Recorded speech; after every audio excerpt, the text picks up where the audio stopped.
गुरुवे गौरचंद्राय श्रीराधिकाय तदालये कृष्णाय कृष्णभक्ताय तद्भक्ताय नमो नमः। वाञ्छाकल्पतरुभ्यश्च कृपा सिन्धुभ्य एव च पतितानां पावनेभ्यो वैष्णवेभ्यो नमो नमः। श्रीचैतन्यमनोभीष्टं स्थापितं येन भूतले स्वयं रूप कदा मह्यं ददाति स्वपदान्तिकम्।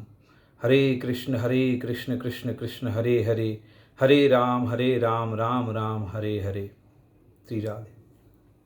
श्री गुरुदेव महाराज की अहेतु की कृपा की याचना करते हुए आज के ये जो रविवारी ज्ञान यज्ञ है, इसमें हमने फेसबुक पे बहुत पहले कहा था कि हम कृष्ण आश्रय के बारे में बात करेंगे।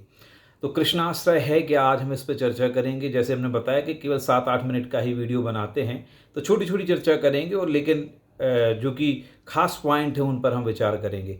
तो कृष्णाश्रय है क्या और इसे कैसे ग्रहण किया जाए, इसके बारे में आज हम चर्चा करते हैं। कृष्णाश्रय का मतलब है केवल कृष्ण के आश्रित होकर ही रहना, उसे कृष्णाश्रय कहते हैं। भगवान की शरण को ग्रहण करना, एकमात्र भगवान की शरण को ग्रहण करना कृष्णाश्रय है। भगवान कौन है? कृष्णम वस्तु स्वयं भगवान, भगवान श्री कृष्ण ही भगवान है। और जब अर्जुन से युद्ध के मैदान में खड़े हुए हैं, तब किसी भी अवतार में किसी भी देवी देवता ने या किसी भी अवतार में भगवान ने ये नहीं कहा कि मैं भगवान हूँ, लेकिन कृष्ण अवतार में भगवान ने कहा कि मैं ही स्वयं भगवान हूँ। और जब अर्जुन को विश्वास नहीं हुआ तो भगवान ने अपना विराट स्वरूप भी दिखाया। उन्होंने कहा इससे पहले मैंने ये अपना स्वरूप किसी को नहीं दिखाया है, तो अर्जुन देखो। तो अर्जुन ने क्या देखा? एक तरफ भगवान के समस्त देवी देवता हैं, दूसरी तरफ भगवान के देवी देवता हैं, पूरी सृष्टि और ब्रह्मांड भगवान के शरीर में उनको दिखाई दे रहे हैं। तब उनको विश्वास हो गया कि श्री कृष्ण ही स्वयं भगवान हैं। तो इनकी शरण में जाना चाहिए और इनकी बात माननी चाहिए। तो पहले तो हमें विश्वास होना चाहिए कि भगवान कौन है, भगवान की शरण में क्यों जाना चाहिए। तो भगवान की शरण में कैसे जाया जाता है, इसकी चर्चा जो है आज हम करेंगे। तो भगवान श्री कृष्ण गीता में अर्जुन से कहते हैं, सर्वधर्मान परित्यज्य माम एकम शरणम ब्रज। सब धर्मों का त्याग करके अर्जुन तुम मन और वाणी से मेरी शरण में आओ, मेरा आश्रय ग्रहण करो, केवल मेरा ही स्मरण करो, मुझे ही भजो। तो सर्वधर्मान परित्यज्य का मतलब क्या है? कौन से धर्म की बात कर रहे हैं? तो एक शारीरिक धर्म होता है, और शारीरिक धर्मों का त्याग कर दो।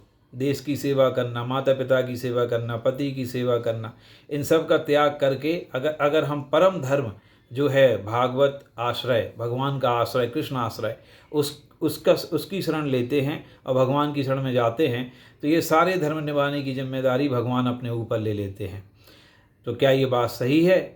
ये बात इसलिए भी सही है, देखो गोपियों के भी पति थे, वे छोड़ करके, अपने पतियों को छोड़ करके और भगवान की शरण में गई, केवल भगवान की ही होकर के रहीं। तो देखो भागवत जी में उनके गुणगान गाए जाते हैं। ब्रह्मा भी जिनके चरणों की धूली चाहते हैं वो गोपियां हैं। प्रहलाद ने अपने पिता का त्याग कर दिया, भगवान के विरोधी थे।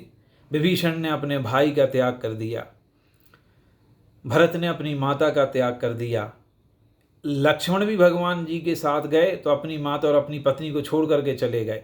तो ये वो धर्म है, शारीरिक धर्म, इनका त्याग करके यदि हम भगवान की शरण में जाते हैं, भागवत धर्म का पालन करते हैं, तो किसी प्रकार का कोई दोष नहीं लगता, कोई अपराध नहीं लगता है। और ये बात सही भी है।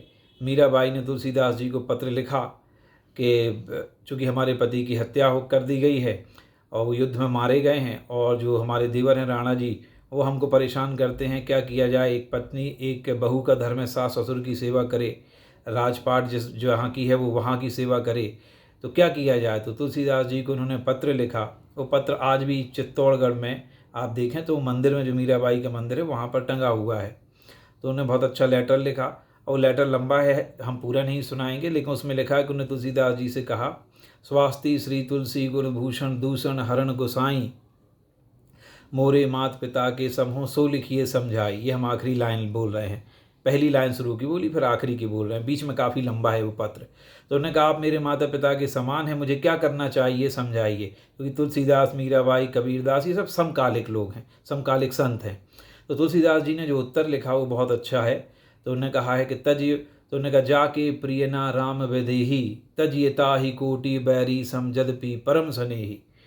तो अगर वो परम स्नेही ही हैं, आपके स्नेही स्वजन हैं, और भगवान की ओर आपको नहीं लगा रहे हैं, भगवान का आश्रय आपको लेने से मना कर रहे हैं, तो परम स्नेही होने पर भी उनका त्याग कर देना चाहिए। तो उन्हें पत्र में आगे लिखा कि भाई किसी ने त्याग किया है, यदि त्याग किया है तो इसका उदाहरण दीजिए, ताकि इतिहास ये न कहे कि संत जो हैं उन्होंने ही अधर्म का आश्रय ले लिया। तो अधर्म का आश्रय नहीं होना चाहिए, किसी गलत पथ पर न जाएं। तो आप उदाहरण दीजिए कि इतिहास में लोगों ने अपने स्नेही जनों का त्याग किया भगवान के लिए, और धर्मशास्त्र ये नहीं कहते कि उन्होंने अधर्म किया हुआ है, वो सब धर्म ही मान्य है। तो उन्होंने तुलसीदास जी ने उत्तर में लिखा, तजियो पिता प्रहलाद विभीषण बंधु भरत महतारी, बलि गुरु तजियो कंत ब्रज बनी तनी, भय मृद मंगलकारी। तो प्रहलाद ने अपने पिता का त्याग कर दिया, गोपियों ने अपने पतियों का त्याग कर दिया, विभीषण ने अपने भाई का त्याग कर दिया, और सब मंगल के धाम हैं, सबकी चर्चा रामायण महाभारत और भागवत जी में है। तो अगर अधर्म किया होता तो इन सदग्रंथों में उनकी चर्चा थोड़ी होती।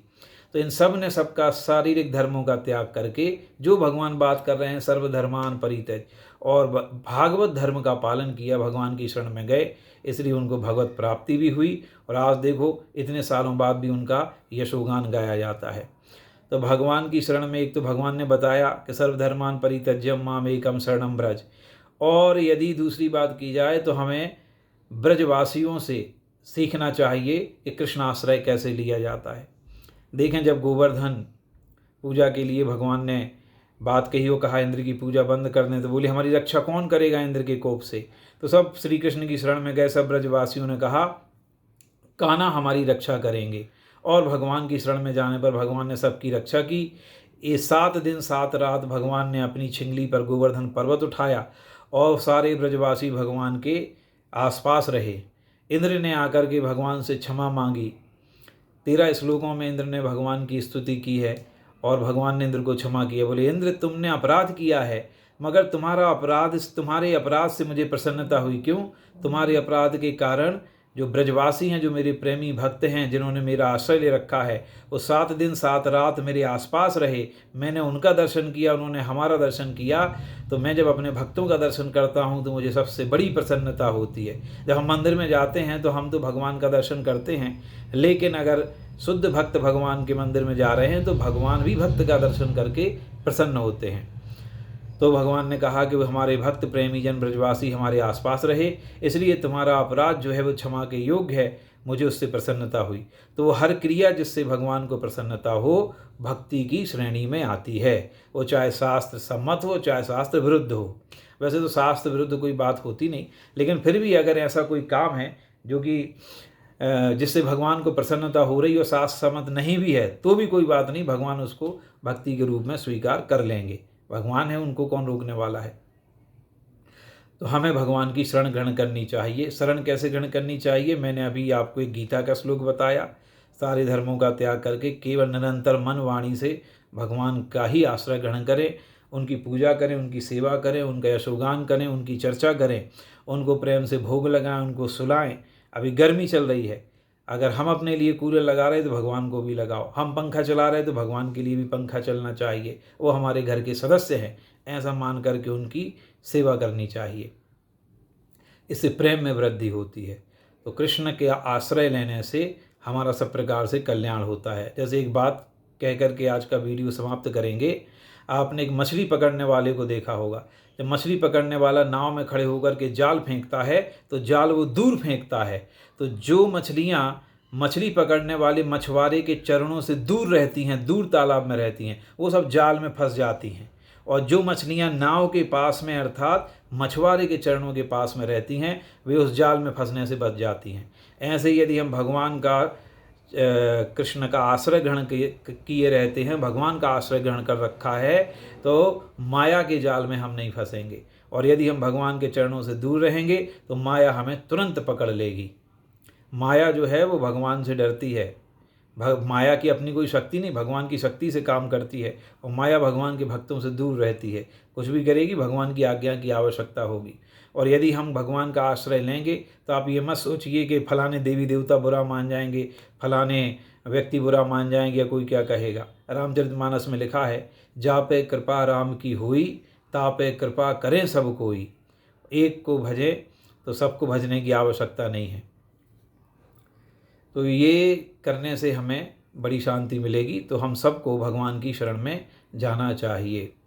हरे कृष्ण कृष्ण कृष्ण हरे हरे, हरे राम राम राम हरे हरे। ये महामंत्र है, भगवान की शरण में जाने का उचित साधन है। कलयुग का ये महामंत्र है, युग धर्म है। ये इससे युग धर्म का पालन श्रेष्ठ तरीके से होगा। तो आज की इस वीडियो को समाप्त करते हुए मैं अपनी वाणी को यहीं विराम देता हूँ। जय जय श्री राधे श्याम।